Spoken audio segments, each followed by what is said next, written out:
sebagai salah satu kota tertua di dunia, Beijing punya banyak bangunan bersejarah. Salah satunya Kuil Yonghe yang udah berdiri sejak abad ke-17. Gak heran ya kan kalau banyak banget turis dari seluruh dunia datang ke sini, termasuk dari Indonesia. Foodies, jadi ini memang kalau di tempat wisata, ini nggak jarang banget ya ketemu sama teman sendiri nih, orang-orang Indonesia. Namanya siapa aja sih Kak? Alira. Kalau Kakak? Susan. Oke, Kak Alira sama Kak Susan ini dari mana sih asalnya? Dari Bogor. Kakak juga Bogor. Terus kalau kulineran udah nyoba banyak di sini? Oh, lumayan banyak. Ke Tiongkok sih emang harus banget cobain aneka kulinernya ya Foodies. Meski di Indonesia banyak yang jual Chinese food, makan langsung di negeri asalnya mah dijamin berbeza. Foodies, jadi di sini memang spotnya tuh dipenuhi sama turis-turis, makanya nggak heran tadi aku ketemu sama warga-warga plus 62 di Beijing. Dan tadi aku udah tanya-tanya ada makanan favorit apa, dan aku tuh jadi ngiler banget. Aku sejujurnya punya satu makanan yang pengen banget aku cobain.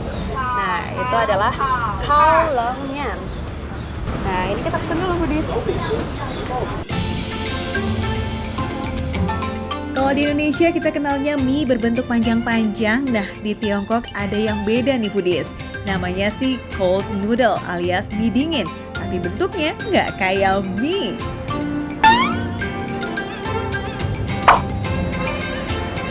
Foodies, akhirnya mateng nih Kaolongmian yang bikin aku penasaran. Jadi ini kalau diartiin adalah cold grilled noodle alias mie dingin yang dipanggang. Meskipun kalau dilihat bentukannya ini sama sekali nggak berbentuk kayak mie.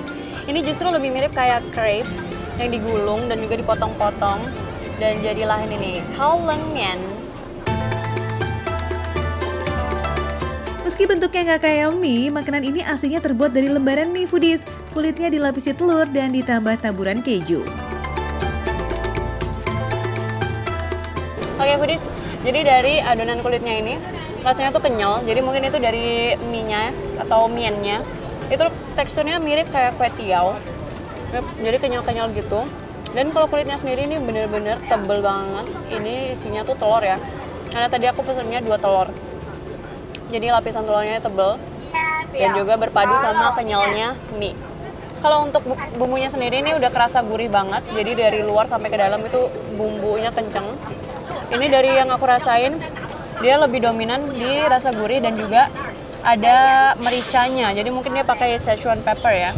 Szechuan pepper dan itu saling berpadu. Jadi ini bikin aromanya tuh wangi banget.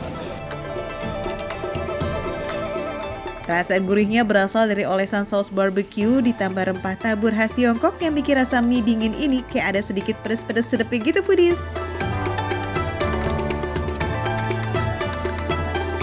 Nah, ini salah satu potongan yang penuh sama isian. Jadi aku pesen isiannya tuh pakai sosis. Ini udah ada sosisnya ya. Langsung kita cobain.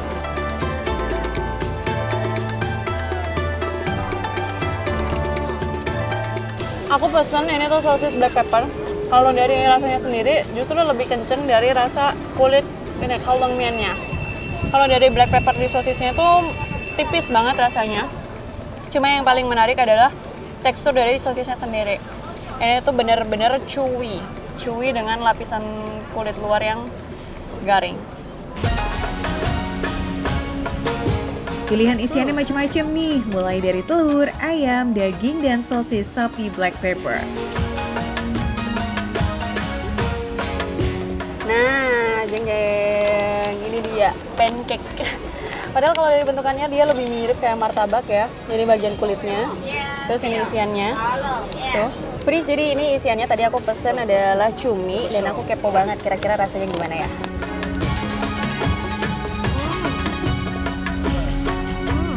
Aku kira bagian kulitnya ini bakal garing, crunchy, tapi ternyata enggak. Di sini tuh kulitnya malah yang lembut ya rasanya. Kulitnya lembut dan begitu digigit ada suara crush-nya itu. Ini tuh dari ini crackers di dalamnya. Jadi selain dikasih isian tadi topping-topping dan lauk-lauk yang aku pesen, dikasih juga ini kerupuk. Jadi bikin teksturnya tuh seru banget begitu digigit.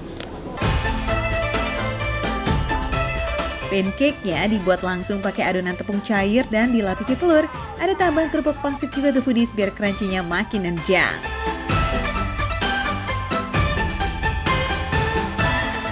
aroma dari cuminya udah kerasa ya. Jadi ada aroma-aroma seafoodnya. Dan itu bercampur sama sausnya ini yang rasanya pedas.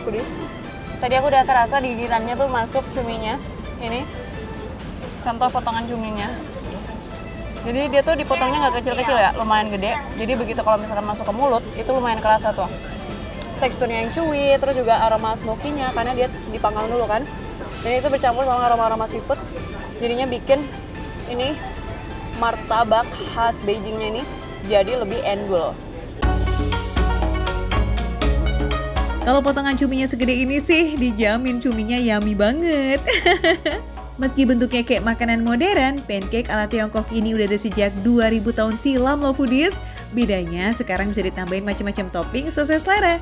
Harganya mulai dari 9 yuan atau sekitar Rp24.000. Receh kan? Receh dong.